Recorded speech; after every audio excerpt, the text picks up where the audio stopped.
Hey, it's Bill DeWeese from voice-over-training.org with another voiceover business building tip. Remember that old Kenny Rogers song, The Gambler? You got to know when to hold 'em and know when to fold 'em, and I'll spare you the agony of having to listen to me sing it. But you got to know when to let go sometimes. You got to know when to walk away from clients, existing clients that put money in your pocket on a regular basis. When you're self-employed, a couple of things. Here's the way I look at it. One thing, number one, I'm my own boss. You have your own voiceover business. You're your own boss. You make your own rules. Number two, life is short. And I only want to deal with and work with people that I like and I like to work with. And what brought this to mind today was I fired a client today, a client that I've had for a while, and I get some regular income. I mean, nothing huge, but I get some regular income. So, over the short term, not a great thing, but over the long term, it just saves headache and heartache when you've got clients that for one reason, maybe they don't pay or they're really slow in paying. And I have some slow pay clients, and as long as I know there's a good faith effort and they do pay and all of that, I don't worry, I don't freak out over that kind of stuff.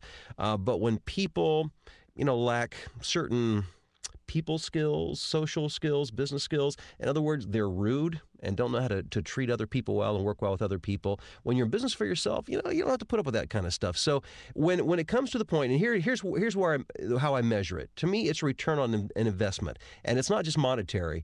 It's psychological, emotional, mental. Is it worth more? Is it worth more for me to not deal with somebody or to deal with them? And when it gets to the point where it's just not worth it anymore, where I'm not getting my return on investment, either A, monetarily, or B, just my enjoyment level, my emotional, mental, and personal enjoyment level, then it's time to move on and do business with somebody else. So there may come a time when it's appropriate for you and the best thing for you in your business to let somebody go. And you may lose a few bucks in the short term. But here's the other side of that coin and the rest of the story. So earlier today, as I mentioned, I let go of a client that I've had for a while. But this afternoon, I picked up my telephone and I called a production studio this is a complete cold call. I'd never even seen or heard of them before. I found them on the internet, and they look to be a very credible studio that does a lot of really good work, including, I know MTV is one of their clients, and a lot of other name brand clients. So I simply picked up the telephone, and I talked to somebody, and come to find out, long story short, they were looking for somebody for a project coming up, and he said, I think you might be right for it. Can you send me your demo? And my answer to that was, yes, I can. What's your email address? So a couple of things here. Number one, again, you got to know when to walk away. Sometimes it's just not worth it. And number two, there's always something better out there. Don't be afraid to pick up the telephone, to send out a cold email.